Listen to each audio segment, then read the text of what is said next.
Buenas tardes, profesor y compañeros. Mi nombre es Omar Vázquez y este día expondré los mecanismos de cohesión textual. La cohesión, digámoslo así, es que cuando tenemos un texto tenemos un cierto pegamento que ayuda a juntar nuestras ideas de una manera coherente. Eso vendría siendo la cohesión, la cual puede ser textual y gramatical, y también tenemos los marcadores discursivos. Primero que nada, los mecanismos de cohesión léxico-semántica o la cohesión textual, la cual se preocupa de que nuestras ideas no sean olvidadas al pasar del texto, buscando que no suene redundante. Por lo que tenemos distintos mecanismos de recurrencia, los cuales son la repetición, la cual busca repetir una parte del texto mediante dos formas. Primero, la repetición de palabras, la cual repite términos clave. Por ejemplo, estaba solo en la casa cuando llegó aquel hombre del pueblo. Aquel hombre paseó por horas entre los puestos del mercado. La palabra clave sería hombre. Y también tenemos mediante derivados. María no ha parado de tejer. El tejido se ha vuelto su hobby. En este caso, tejido es un derivado de tejer. Luego tendríamos la sustitución, la cual consiste en sustituir un sintagma por otro con el significado lo bastante similar como para poder intercambiarse. La sustitución primero podemos hacerla mediante sinónimos, los cuales son palabras con significados semánticos muy similares. Existen los sinónimos totales, los cuales son palabras con el mismo significado exacto como error y equivocación, lentes y anteojos, o los sinónimos contextuales, los cuales son palabras que no comparten un significado semántico lo verdaderamente similar, pero en ciertos contextos son sinónimos. Por ejemplo, en El Salvador a un borracho se le suele decir bolo, por lo que en El Salvador bolo y borracho pueden ser sinónimos, por lo que se le dice que son sinónimos contextuales. El siguiente mecanismo para la sustitución son los sinónimos referenciales. Los sintagmas son sinónimos únicamente en el texto. ¿Ok? También se les dice sinónimos textuales debido a esta característica. Un ejemplo, Ana compró una muñeca Barbie a su hija por la emoción de esta por la película. La mujer de plástico le encantó tanto que abrazó a su madre repetidamente hasta que se fue a su cuarto para comenzar a jugar. En este caso, la mujer de plástico hace referencia a la muñeca Barbie, son sinónimos dentro del texto. El siguiente mecanismo en la sustitución son los antónimos, los cuales son palabras que tienen significados semánticamente opuestos. Tenemos tres tipos. Los antónimos complementarios, los cuales son palabras que la existencia de uno excluye completamente al otro, por ejemplo, seco y mojado. Si alguien está seco, no puede estar mojado. O local y extranjero. Si algo es local, significa que no es extranjero. Luego los sinónimos graduales. Los sintagmas son opuestos en los sinónimos antónimos graduales, pero existe justamente una graduación en el medio. Por ejemplo, gordo y delgado. Nadie puede ser únicamente gordo o únicamente delgado. Puede haber un punto medio. Rápido y lento. Puede haber un punto medio nuevamente. Bonito y feo. Lo mismo. Luego los antónimos recíprocos, en el cual la existencia de uno implica la existencia del otro. Por ejemplo, madre. Para que haya una madre, hay un hijo. Entonces, aunque son opuestos, uno implica al otro. O dar y recibir. Si alguien está dando algo, alguien a su vez está recibiendo algo. Así que aunque son antónimos, uno implica al otro. El siguiente mecanismo en la sustitución son los hiperónimos y los hipónimos. Un hiperónimo es una palabra que engloba a otras palabras. También un hipónimo son justamente esas palabras que son englobadas en el hiperónimo. Por ejemplo, mueble es el hiperónimo de mesa, tocador, silla, sofá y sillón, entre muchos otros. Ya estas palabras que son hipónimos de un mismo hiperónimo se dice que son cohipónimos entre sí. Ahora las palabras comodín y las palabras sintetizadoras. Una palabra comodín es aquel hiperónimo que puede aplicarse a muchos sintagmas, por ejemplo, cosa, animal o lugar. En cambio, una palabra sintetizadora es una palabra que termina resumiendo algo previamente explicado. Por ejemplo, eh, era tan grande, cerca de 2 metros, lleno de pelaje, con un olor peor que el de la cueva donde lo encontramos, con una nariz enorme y manos tan grandes como las de un balón. La criatura fue expuesta en los museos. En este caso, criatura se utiliza como palabra sintetizadora a toda la descripción que se dio antes. Siguiente mecanismo de la sustitución es la metáfora y la metonimia. Una metáfora en este caso se usa para intercambiar una palabra por otra con la que guarde una semejanza subjetiva. Por ejemplo, todos corrieron a buscar el boleto en las cajas. El tesoro no fue encontrado hasta una semana después.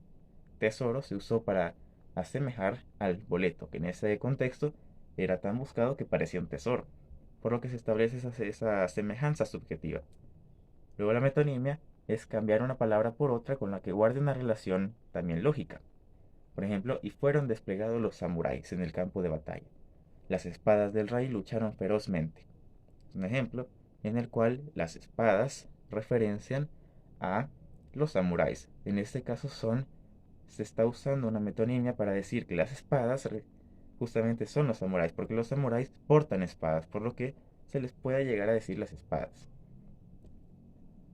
Luego tenemos los campos gramaticales en la referencia léxico-semántica, las cuales son palabras que son englobadas por un cierto rubro o criterio de la realidad. Por ejemplo, la palabra medicina se le relaciona a médico, farmacia, fármaco, farmacéutico, enfermero, doctor, entre muchas otras del mismo rubro o criterio de la realidad. Ahora tenemos los mecanismos de cohesión gramatical. ¿Ok? Estos usan sintagmas para sustituir otras expresiones contextuales, pero referencia ciertos elementos interna o externamente del texto. Los mecanismos de cohesión gramatical son los que veremos a continuación, iniciando por los mecanismos de referencia interna, las cuales presentan referencias dentro del texto que sustituyen al propio sintagma, iniciando con la anáfora, la cual referencia a un elemento antes mencionado en el texto. Por ejemplo, estuve en casa toda la noche, estuve esperando al otro electricista. Desde que él llegó me di cuenta de que era un profesional. En este caso, él está referenciando a el otro electricista. Luego tenemos la catáfora, la cual es justamente una inversa a la anáfora. Si la anáfora referencia a algo ya dicho, la catáfora anticipa algo que se va a decir. Por ejemplo, y ahí estaba yo, cuando la vi. Josefina apareció con un vestido azul. La, en este caso, anticipa a Josefina. En los mecanismos de referencia interna tenemos la elipsis, la cual elimina una parte de una oración que se puede sobreentender. Por ejemplo, Jorge y Clara comenzaron a repartir las invitaciones. Jorge repartió todas, Clara no. Pude haber dicho Clara no repartió todas, pero esa última parte se sobreentiende por lo que se elimina. Ahora, en los mecanismos de cohesión gramatical también tenemos los mecanismos de referencia externa. En este caso tenemos la deixis exofórica. ¿Ok? La anáfora y catáfora cuentan como una deixis endofórica porque referencian contextos de un mismo texto. En cambio, la exofórica no. Esta establece relaciones entre los elementos de un texto y su contexto. Ahora tenemos la deixis personal, la cual señala al sujeto, la deixis espacial, que señala un lugar, y la deixis temporal, que señala un momento. Y tenemos un ejemplo, por ejemplo, corrió ahí el año anterior. Corrió sería una deixis personal, porque pudimos haber dicho él corrió, está referenciando a un él, una persona que no está mencionada en este texto. Corrió ahí, ahí está referenciando a un lugar que tampoco se está mencionando en este caso. Y el año anterior no estamos mencionando tampoco el año específico, puede ser el año pasado, el 2022, u otro año. En la cohesión gramatical también tenemos las relaciones temporales. Básicamente es identificar el tiempo que se está siguiendo. Pasaron 4 años hasta que pudimos mudarnos. No quería hacerlo realmente, pero aquel lugar era demasiado peligroso para una vida en familia. En este caso estoy hablando de algo en el pasado, por lo que las palabras tiempos, entre otros, deben coincidir con que estamos en el pasado. Otro ejemplo, desde ese entonces he estado recaudando dinero para donar a distintos hospitales, algo que inició en el pasado, pero continúa realizándose en el presente. Sería un presente perfecto progresivo. Ahora también tenemos las referencias sintácticas en la cohesión gramatical. Se establece una semejanza entre dos sintagmas de un texto, la cual ayuda a demostrar la organización que se tiene. Tenemos, por ejemplo, el paralelismo, cual consiste en repetir una organización sintáctica en distintas partes del discurso. Por ejemplo, Lucas estuvo en su cuarto todo el día, sin saber qué debía decir. Dicha experiencia lo marcó de por vida. Pasa un tiempo en el texto y digamos, Lucas llegó a su casa y su hijo, Leonardo, estuvo en la cochera todo el día sin saber qué podía hacer. En este caso, sin saber qué podía hacer, se puede asemejar al sintagma del inicio, mostrando un paralelismo entre la situación de Lucas y su hijo, Leonardo. Siguientes son las figuras literarias de reiteración para lo que vimos anteriormente, que eran las recurrencias sintácticas. Básicamente utiliza figuras literarias para concatenar sintagmas. como por ejemplo el polisindetón para repetir distintas conjunciones, la concatenación que consiste en repetir una palabra final de una oración al inicio de la otra, el polípote, la bimembración y la gradación, entre otros. Por último, en los mecanismos de cohesión textual tenemos los marcadores discursivos, que son sintagmas que enlazan enunciados entre sí. Tenemos la noción de suma, que consiste en que una proposición se añade a lo que está diciendo la otra, digámoslo, además, aunado a eso, asimismo. Los de matiz intensificado, que significa que una proposición es una versión intensificada de la otra. Por ejemplo, es más, de hecho, encima, más aún. Pero tenemos los comparativos, se explican solos, es comparar una proposición con otra. Del mismo modo, análogamente, por otro lado.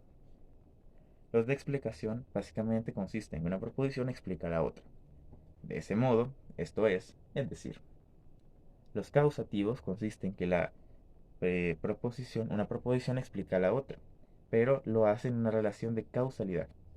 Porque, pues, puesto que, debido a que. En este caso se ordena de modo que la proposición 2 debe ser la causa de la primera. Luego tenemos los consecutivos, los cuales lo ordenan a la inversa. En este caso la causa va antes que la otra proposición. O visto de otra forma, la segunda proposición es la consecuencia de la primera. Por este modo, por lo tanto, por ende, por ejemplo. Luego los temporales, los cuales establecen una relación de orden en el texto, para finalizar o continuación. Por último, los de restricción, los cuales dicen que una proposición restringe a la otra. Sin embargo, no obstante, o pero. Este ha sido el video explicando los mecanismos de cohesión textual. Gracias por ver, pasen un lindo día.